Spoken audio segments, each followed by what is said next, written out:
এইসব উদ্ভিদেরও অনেক হরমোন রয়েছে যেগুলো আমরা ধীরে ধীরে জানতে পারবো পরে সবগুলো।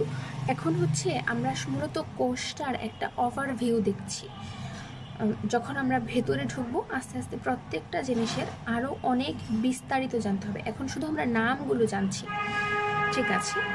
দেখো তারপর বর্জ্য পদার্থ কি কি রয়েছে: রেজিন, টেনিন, গাম, ল্যাটেক্স, অ্যালকালয়েড, জৈব অ্যাসিড, উদ্বায়ী অ্যাসিড, খনিজ পদার্থ। এইগুলো নামগুলো রিডিং করে রাখলে ভালো। যেমন পরীক্ষায় কখনো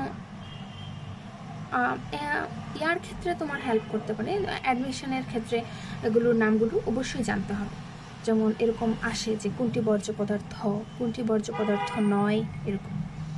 ঠিক আছে, এখন হচ্ছে প্রোটোপ্লাজম, কোষস্থ সজীব বস্তু। এটাকে ভাগ করা হয়েছে 3 ভাগে: কোষ ঝিল্লি, সাইটোপ্লাজম এবং নিউক্লিয়াস। সাইটোপ্লাজমকে আবার 2 ভাগে ভাগ করেছে: সাইটোসোল বা সাইটোমাতৃকা, অর্থাৎ সাইটোপ্লাজমের ভেতর যে তরল পদার্থ রয়েছে সেটাকে বলা হচ্ছে সাইটোসল বা সাইটোমাতৃকা। এবং সাইটোপ্লাজমের ভেতর রয়েছে বিভিন্ন অঙ্গাণু। অঙ্গাণুর মধ্যে রয়েছে ঝিল্লিবদ্ধ, ঝিল্লিবিহীন অঙ্গাণু। ঝিল্লিবদ্ধ অঙ্গাণু mitochondria, Golgi body, lysosome, endoplasmic reticulum, plastid, cell vacuole, peroxisome. আর ঝিল্লিবিহীন microtubule, microfilament, intermediate filament, ribosome, centriole, proteasome. এটাকে আমি এভাবে মনে রাখতাম: কোরাস প্রিয়, কোষীয় কঙ্কাল, রাইবোজোম, সেন্ট্রিওল, প্রোটিওজোম হচ্ছে প্রিয়তে। আরও অনেক আছে, যেমন অনেকে মনে রাখে মামারা প্রতি সেকেন্ডে ইমোশনাল, কিন্তু এইটা আমি মনে রাখতাম, এটা আমার বেশি হেল্প হতো। যেমন কোষীয় কঙ্কাল, এর মধ্যে চলে আসছে microtubule, microfilament, intermediate filament.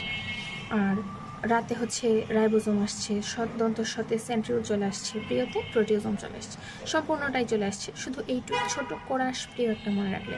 Chorus মানে জানো তোমরা? কোরাস হচ্ছে যখন সবাই একসাথে বলে, সমস্বর কণ্ঠস্বরে যখন বলা হয়, ওইটাকে বলা হয় কোরাস।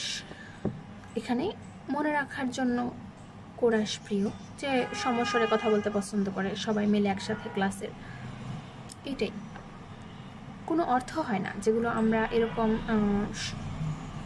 পড়ার চেষ্টা করি ছন্দ দিয়ে, এগুলোর কোনো অর্থ হবে না। কিন্তু তুমি যখন এটা বারবার পড়বে, তখন এটা তোমার মাথায় সেট হয়ে যাবে যে এটা দিয়ে এটা মনে রাখা যায়, এবং এটা অনেক ইজিলি মনে রাখা যায়, পরীক্ষায় হেল্প হয়।